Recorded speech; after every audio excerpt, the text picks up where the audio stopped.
Hello friends, मैं आज आप लोगों को वास्तविक संख्या क्लास 10th का फर्स्ट चैप्टर पढ़ाने जा रहा हूँ। चलिए तो आज हम जानते हैं सबसे पहले वास्तविक संख्या के बारे में। वास्तविक संख्या कहते किसको हैं? देखिए, हम शॉर्ट में और बहुत ही जल्द इस चैप्टर को हम खत्म कर देंगे, ठीक है ना। आप इसे अच्छी तरह से समझिएगा। वास्तविक संख्या, वास्तविक संख्या किसे कहते हैं, ठीक है ना। तो संख्याएं दो तरह की होती है, एक परिमेय संख्या और अपरिमेय संख्या। तो वास्तविक संख्या को दो भागों में बांटा गया है। पहला है आपका परिमेय संख्या, परिमेय संख्या, और दूसरा है अपरिमेय संख्या। परिमेय संख्या और अपरिमेय संख्या को मिलने से वास्तविक संख्या बनती है। तो हम सबसे पहले जानेंगे कि परिमेय संख्या के अंतर्गत कौन कौन आते हैं और अपरिमेय संख्या के अंतर्गत कौन कौन आते हैं। तो देखिए, जिसे भी P बटा Q के रूप में लिखा जा सकता है, जिसे P बटा Q के रूप में लिखा जा सकता है, उसे हम परिमेय संख्या कहते हैं। किस रूप में? P बटा Q के रूप में, ठीक है। P बटा Q के रूप में कह दे या फिर भिन्न के रूप में कह दे, भिन्न के रूप में कह दे। तो जिसे P बटा Q के रूप में या भिन्न के रूप में व्यक्त किया जा सकता है, उसे हम क्या कहेंगे? परिमेय संख्या कहेंगे, ठीक है। और अपरिमेय संख्या किसे कहेंगे? जो P बटा Q के रूप में व्यक्त नहीं किया जा सकता है, उसे हम क्या कहेंगे?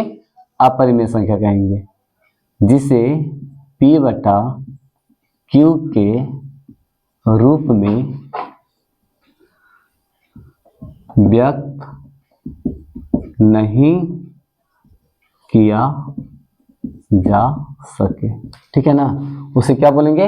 अपरिमेय संख्या बोलेंगे। तो परिमेय संख्या में आएगा कौन कौन?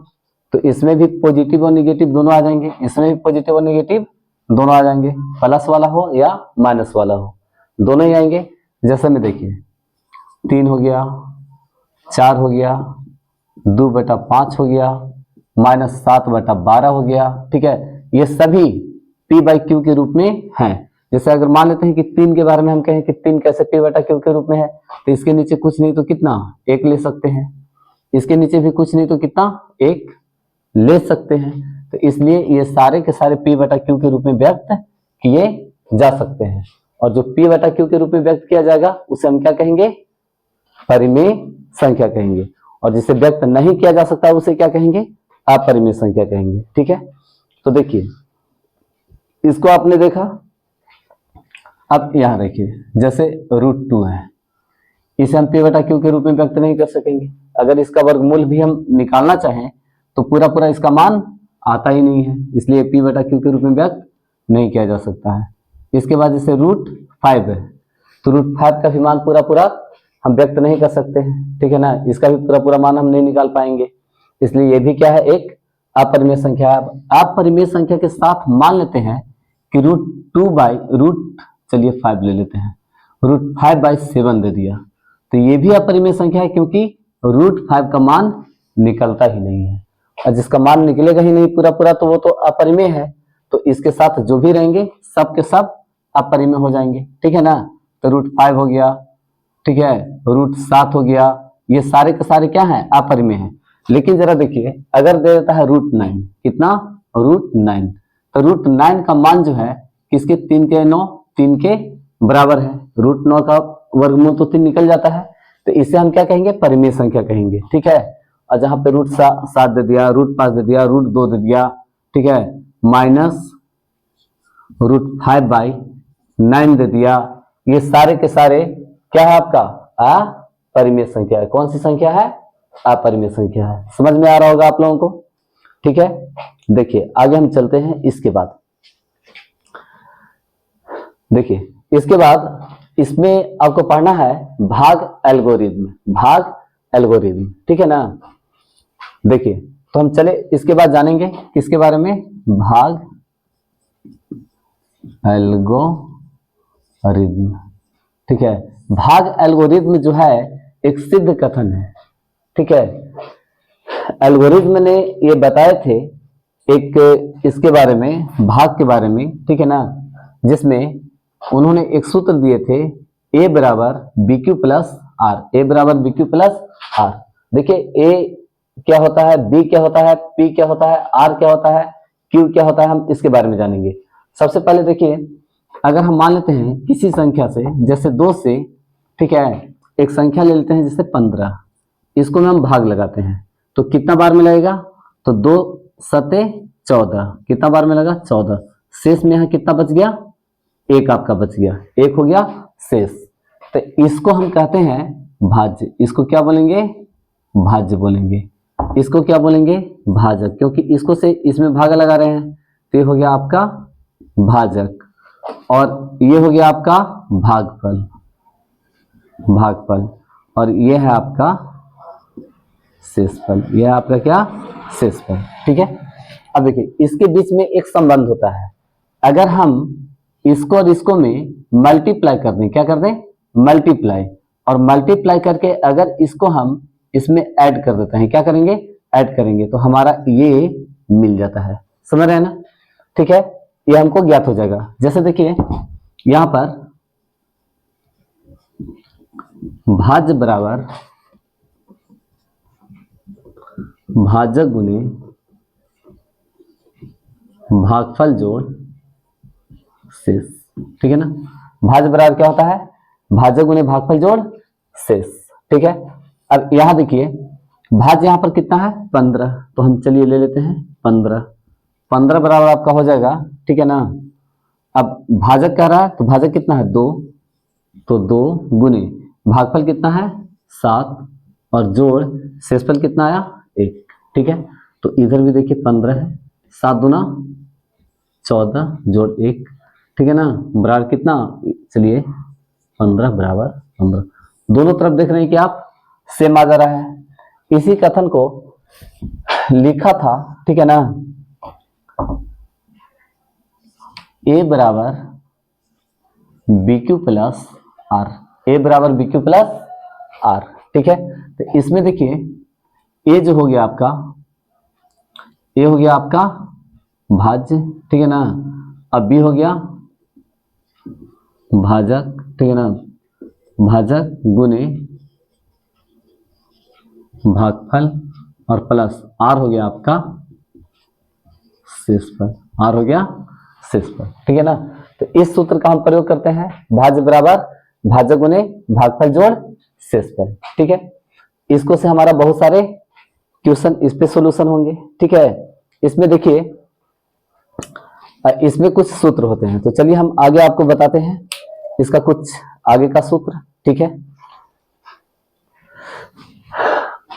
इतना आपको समझ में आ गया होगा, इसके आगे अब हम जानेंगे। देखिए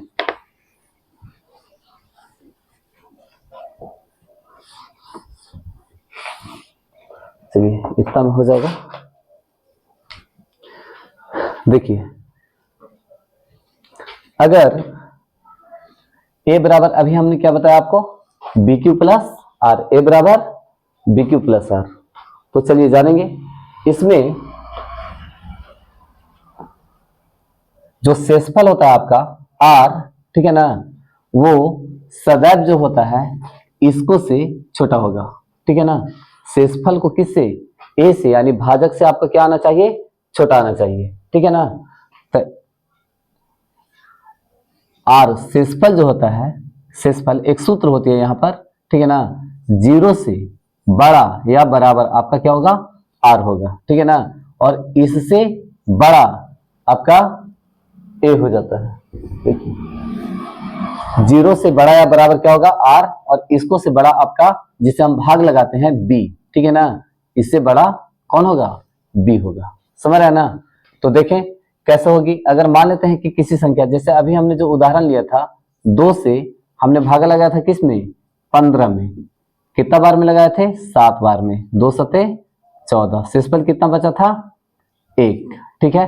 ये आपका क्या था, भाज्य था, ये आपका भाज्य, और ये आपका क्या था, भाजक, और ये था आपका भागफल, भागफल, और ये है आपका क्या, शेषफल, ये है आपका शेषफल, ठीक है।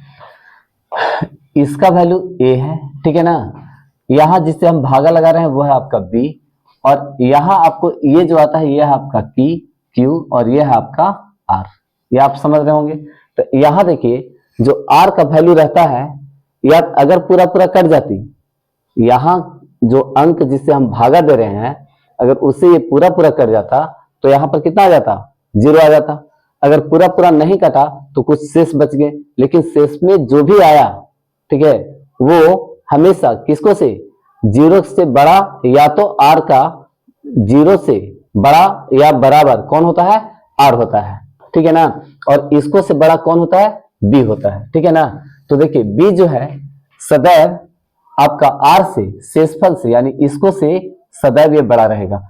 अगर मान लेते हैं बड़ा नहीं रहता, बराबर रहता, 0 के अगर इसके बराबर रहता तो बराबर रहता तो फिर हम एक बार में लगा सकते थे। जैसे यहाँ पर शेषफल 1 न बच करके अगर 2 बचती, ठीक है ना, तो एक ज्यादा बार में लगा देते, 7 की जगह पे कितना, 8 बार में लगा देते, और 8 बार में लगाते तो फिर यहाँ पर शेषफल में हमारा क्या, 0 आ जाता, ठीक है। इसलिए सदैव या तो 0 रहेगा या तो शेषफल जो रहेगा सदैव भाजक से क्या रहेगा, छोटा रहेगा, भाजक से क्या रहेगा, छोटा रहेगा। अब आपको समझ में आ गया होगा, ठीक है। अब देखिए इसमें, देखिए अब इसमें हम देखेंगे कि जैसे 2 अभाज्य संख्या दे दिया, 2 अभाज्य संख्या, 3 दे दिया है और चलिए 5 दे दिया। 3 और 5 का अगर आपको से मासा निकालने बोले, क्या निकालना है, मासा, तो मासा अभाज्य संख्याओं का मासा सदैव कितना, 1 होती है, कितना, 1 होती है। इसलिए हम यहाँ पर कुछ पॉइंट बना सकते हैं, ठीक है, कि अभाज्य संख्याओं का मासा 1 के बराबर होता है। अभाज्य संख्याओं का मासा कितना होता है, 1, ठीक है। इसके बाद अगर मान लेते हैं जैसे कोई संख्या a दे दिया और 1 दे दिया है, और इसका आपको पूछ दिया कि मासा कितना होगा, a और 1 का मासा, तो आप जानते हैं कि 1 एक ऐसी संख्या है, ठीक है ना, 1 एक ऐसी संख्या है जो सभी संख्याओं को काट देती है, ठीक है। तो 1 इसको भी काट देगा, इसलिए मासा इसका भी कितना हो जाएगा, 1 हो जाएगा। मासा कितना होगा, 1। अगर 1 के साथ किसी भी संख्या को दे देता है तो उसका मासा सदैव 1 होगी, ठीक है। और अभाज्य संख्याओं का मासा क्या होता है, अभाज्य संख्याओं का मासा सदैव 1 होती है। इसके बाद देखिए अगर हम a और 0 ले लें, a और 0, और इसका अगर आपको मासा पूछ देता है कि इसका मासा क्या होगा, तो बहुत सारे लोग गलती कर देते हैं, इसका मासा 0 बता देता है, लेकिन नहीं, 0 नहीं होंगे, ठीक है। a और 0 का मासा इसका a होगा, क्या होगा, a, ठीक है ना। क्योंकि देखिए अगर 0 मासा किसको कहते हैं, मासा वही होता है जो दोनों को विभाजित कर देता है, ठीक है। तो a को अगर हम, ठीक है, 0 से विभाजित करेंगे तो ये गलत हो जाएगा, समझे ना। लेकिन अगर a को हम a से विभाजित करेंगे तो ये लग जाती है, और अगर 0 को भी हम a से विभाजित करेंगे तो इससे भी लग जाती है। इसका मतलब मासा जो दोनों को काट देता है वही मासा कहलाएगा, तो इसका मासा क्या हो जाएगा, 1 हो जाएगा। अब अगर संख्या दे देती है जैसे सेम a है और a है, और इसका आपका मासा पूछ देता है कि इतना का मासा क्या होगा, तो a और a का मासा क्या होगा, तो दोनों तो सेम ही संख्या है, जब सेम संख्या रहती है तो उसका मासा वही संख्या हो जाता है। इसलिए a और a का मासा क्या हो जाएगा, a हो जाएगा, a और a का मासा a होंगे, ठीक है, ओके। ये चैप्टर में लगभग आपको यही पढ़ना है। अब थोड़ा सा हम कुछ देख लेते हैं भाग एल्गोरिथ्म विधि से मासा निकालने के लिए। जैसे 2 संख्याएं दे देंगे, यहाँ थोड़ा सा देखिएगा,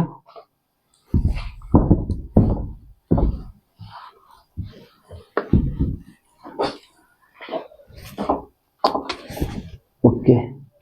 जैसे अगर 2 संख्या दे देती है, ठीक है ना, जैसे क्वेश्चन दे दिया आपको, क्वेश्चन 32 और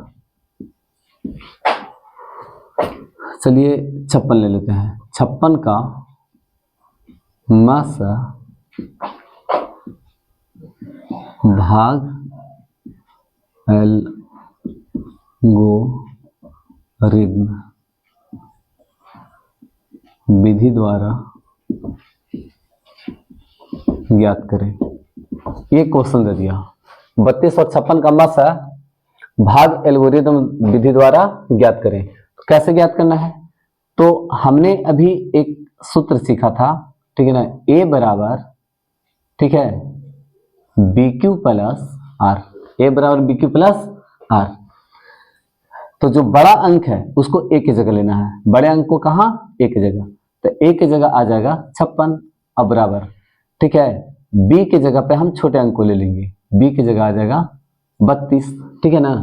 तो 32 में देखिए, 32 से हम 56 में भाग लगाएंगे, कितना बार में लगेगा, केवल एक बार में, कितना, एक बार में, क्योंकि दो बार में तो ज्यादा हो जाता है, चलिए एक बार में लगा दिए, तो 32 का 32 प्लस, अब 32 जब हम लगा दिए एक बार में, तो अब 56 में से घटा करके हम शेषफल लिख देंगे कि 32 जब लगा दिए हैं तो कितना बचेगा, ठीक है। तो देखिए ये बच जाएगा आपका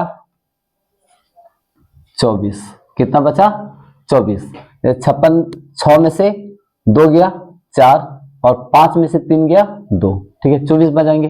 अब क्या करना है कि इस 32 को हम 56 की जगह ले लेंगे, चलिए 32 को यहां ले लिए और 24 को हम 32 की जगह ले लेंगे, 24, अब इसको से लगाएंगे, ठीक है, तो 24 से लगेगा 32 में, ये भी एक बार में लगेगा, 24 से का 24, 24 गुना 48 हो जाता है, ज्यादा हो जाएगा, दो बार में, एक ही बार में लगेगा। अब देखिए कितना बचा, तो 32 में से 24 घटेगा कितना, शेषफल में आपका बच जाएगा 8, अब 24 को हम यहाँ ले लेंगे, ठीक है, बराबर, और 8 को हम यहाँ ले लेंगे। अब 8 से लगाएंगे 24 में, कितना बार में लगता है, 8 तरीके 24, आपका 3 बार में लग जा रहे हैं, 3 बार में, और शेषफल क्या आ जा रहा है, 0, क्योंकि 24 का 24 पूरा लग गया। तो ये जो आपको हो गया, ठीक है ना, जो अंतिम बार में जो काटती है उसे ही हम मस बोलते हैं, क्या बोलते हैं, मस। तो आपका मस जो हो गया, मस हो गया, मस बराबर, ठीक है ना, कितना हो गया, 8, ये हो गया आपका आंसर, ठीक है। देखिए इसके बाद, ठीक है,